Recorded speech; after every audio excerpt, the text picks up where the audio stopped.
Welcome to another episode of Enterprise AI Explainer Series. I'm here with Ben Koo, CTO of Box. My name is Meena Ganesh, Senior Product Marketing Manager for AI at Box. Today, we're talking data, specifically unstructured data. Ben, I see this term unstructured data trending a lot more these days. What's the deal with that? Yeah, historically, I think if you've seen the word data, it often sort of implied like data in a database, data that had like a schema, and this would be what you would call structured data. The idea being that you sort of boil down everything you care about to some specific fields with values, usually stored in some specific data structure that let it easy to query, lets you be able to do all sorts of some of these more advanced operations to kind of summarize and understand that kind of data. Yeah. Historically, there's been this other class of data, which interestingly is usually the vast majority of data by volume in an enterprise or just even in the world, which is which nowadays we refer much more to unstructured data. And so this would be things like stuff in files, images, videos, messages, emails, web pages, all of these would Slack conversations? Slack Does that- conversations. Yeah. Yeah, okay. Basically anything where like most of the information is stored in a non-structured way, which would be most of like even human communication is typically unstructured by this definition. So things that don't neatly fit into tables and fields and our Yeah. current systems. Exactly. Mhm. If you kind of like look at the last 10 to 20 years, you'll see that there's been an awful lot of innovation around data. Like we just use data. Like many enterprises, many people are just way more data oriented than they used to be. This is partially because of collecting more data, but it's also the tools and the technology and the processes to be able to work on this data have really evolved.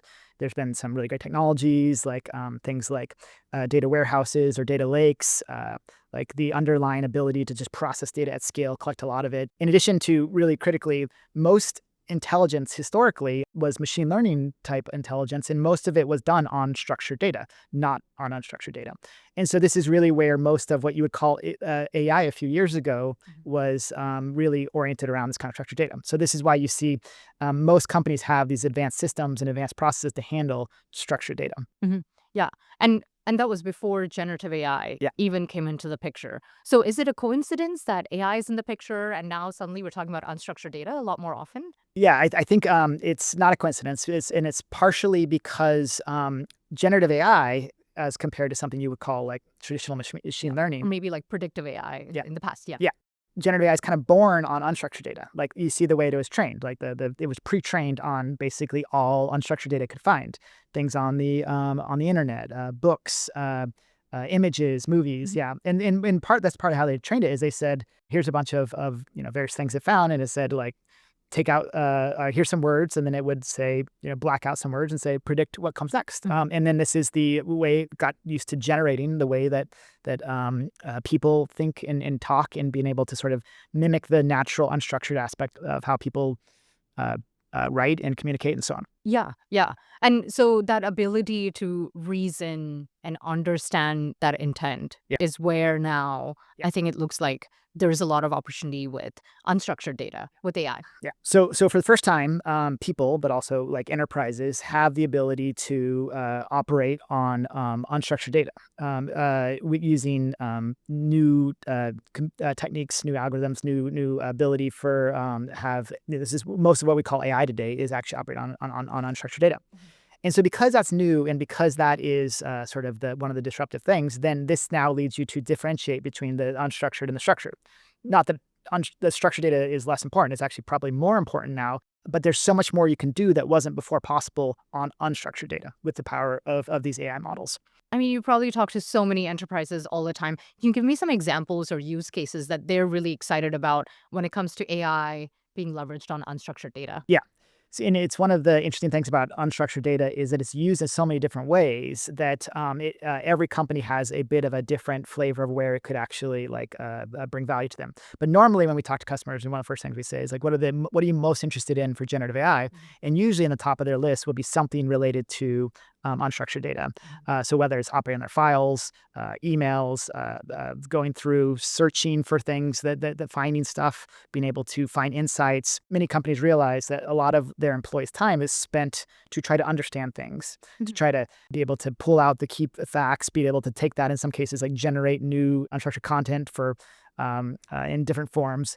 And so at each of these steps along the way, generative AI can usually help you, either to help you understand or to help you generate or to help you, in many cases, actually extracting insights, like or extracting structured data from unstructured data. So this kind of idea of insights, finding, searching, extracting data, these are the typical ways and the capabilities that you work on unstructured data in an enterprise to start to drive some of these newer and interesting use cases. I mean, so that all sounds great and love that there's the potential there and folks are excited about it. But the reality for enterprises is a lot of the ones that we talk to all the time, they operate in, very many of them, they operate in regulated industries, right? And oftentimes they operate on a global level. Yeah. So how can AI and the pairing of AI on unstructured data help them take that on that scale? Because for enterprises, any solution that they look at, it has to be able to scale, right? Yeah. And then this is the fundamental difference is that before it used to be if you had something unstructured, you would say, I need a person to do it. I need to have somebody watch this video, had to somebody read this document, somebody create this document. And that just inherently didn't scale in the, at least in terms of you just have to get a person to do everything. And then if the person's busy, then this thing waits or something's slow. Or if you have a service that you're delivering to your clients that requires them to review something. So we were talking recently with a company and they said most of their time to originate a loan was waiting for people to review some unstructured information. Or if you're looking to get somebody an estimate, it was either to review or to generate this kind of unstructured data. And so, and it's natural because historically, like you were able to automate some of the data, structured data pieces. It was just easier. Yeah. But and then you couldn't automate the aspects of the unstructured part. So now many customers are looking to do those kind of things where you're essentially reviewing and extracting the key data from your unstructured content to be able to turn around and then provide it in your business. I see. I mean, let's put it in the context of an example. Let's take contracts. Everyone understands contracts and everyone understands how painful it is to read contracts. And some of these contracts for enterprises on a global level, they can be nuanced. Yep. They can be long. So in the context of let's take a contract, Yep. what is something that they were already taking today in their systems, right? And what are some of the more nuanced contexts that now they can unlock with AI? Yeah, it's a good question. So we just talked to one of our customers who was doing an M&A process. And this is like a common thing that happens all the time is at some point, some customers have these like a ton of contracts that are important to them. They obligate their business to do things. And so they might have thousands, maybe hundreds of thousands, maybe millions of these contracts. And then if you're doing some like big operation, like M&A deal, you need to review all of them.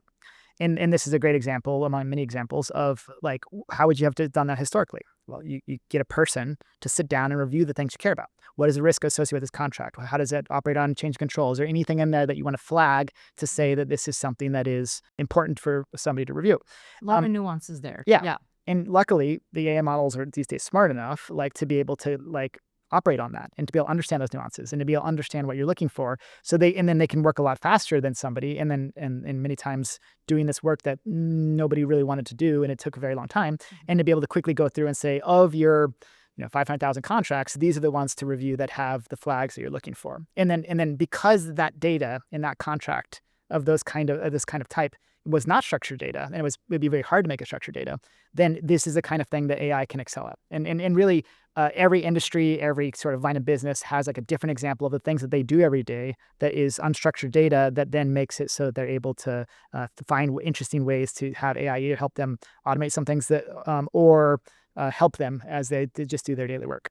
Yeah. So when we talk about AI driving productivity, it's really productivity in ways by saving a lot of that work that would have been manual, would have taken hours, days, if not weeks, by large, very smart, talented teams where they could put their time elsewhere or at least speed up the process. And it sounds like that is really the potential that AI is unlocking with unstructured data.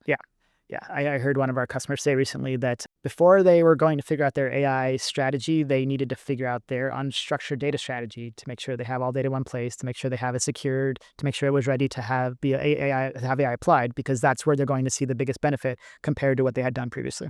Yeah, so it sounds like for enterprises looking to leverage AI to unlock all of the great insights from their unstructured data, that's really the TLDR. Would you add anything to that? Now, TLDR is AI really can unlock the power of unstructured data. So being able to get a platform that lets you do that is really critical. Yeah. Well, great insights, Ben. I think we've learned a lot about how unstructured data is becoming a lot more powerful thanks to AI and bringing that into systems that we use and processes that we use every day. Thank you so much for tuning in into another episode of Enterprise AI Explainer series. See you next time.